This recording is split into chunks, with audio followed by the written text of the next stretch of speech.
I never speak in English. This first much I speak. Little tragedy pour le Pushkin. Чуть помедленнее, кони, чуть помедленнее. Hello my friends! Today we'll take another trip around Moscow. This time we'll try to find interesting places along Taganskaya Street. Taganka lives its own dynamic and colorful life. Here you can meet art and theater lovers. It is also loved by young people. Every corner of the street is steeped in history. Right in front of us, opposite the metro exit, is the famous Taganka Theater, which has gained a reputation as the country's most avant-garde theater, primarily thanks to its chief director Yuri Lyubimov and poet, singer and actor Vladimir Vysotsky. Now I would like to tell about this outstanding person. The museum of Vladimir Vysotsky is imbued with the spirit of this great man. Here you can see the setting of the room and the bed where Vladimir spent his last hours. Now we'll enter the room where his great works were born and just enjoy watching him perform. You may ask who Vysotsky is. He is a famous Soviet poet, theater and film actor and songwriter who still holds the second place in the national rating of national idols in Russia. He sincerely empathized with the events taking place in the country, knew how to ironically ridicule the problems of the state and society, but he always remains a patriot. Few people know that Volodya spent 2 years of his life from 1947 to 1949 in Germany in the city of Eberswalde-Finau. You can still visit the house where little Volodya lived with his father and stepmother for 2 years. The Vysotsky family moved to Germany because Vladimir's father, a major in the army, had to serve there. Vysotsky started to be engaged in the process of creation in the 1960s. At that time, he had already started working as an actor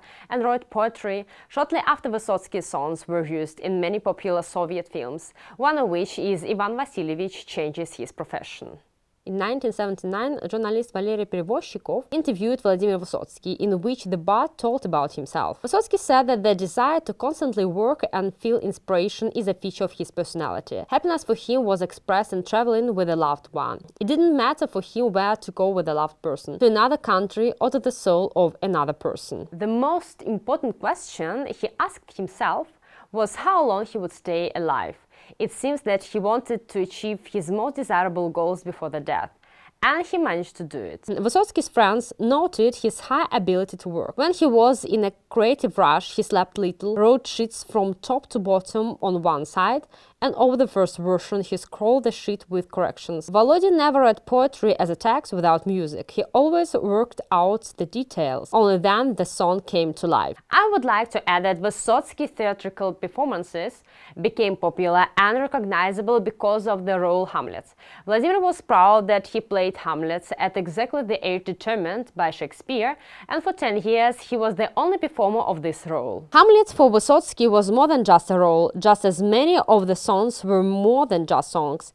It was a life in a race against time. This performance was seen by spectators not only in Moscow and Leningrad, but also in Hungary, France, Poland. This role has been played 218 times. By the way, this performance received several prizes. For example, in 1977 in France, it was awarded the highest prize of French critics as the best foreign performances of the year. Since 1973, Vysotsky had been living in 2 houses in Moscow and Paris, and first of all because of his wife Marina Vladi, who was at that time a popular French actress. Vysotsky was invited to the programs of French TV channels and spoke at concert venues. Vysotsky's songs were translated into French even during his lifetime. He gained big popularity in France. And in 1991, after the poet's death, Vysotsky's poetry was included in the program of the prestigious French competition for teachers of the Russian language. In 1997, the German-French TV channel showed the film Dear Volodya. Vysotsky won recognition and love not only in his homeland, but also abroad.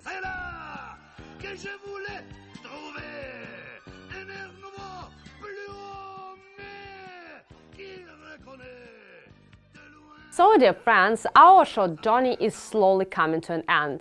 Now I want to buy tickets for the next performance at the Taganka Theater and feel the spirit of avant-garde, and then walk along the historic streets of Taganka.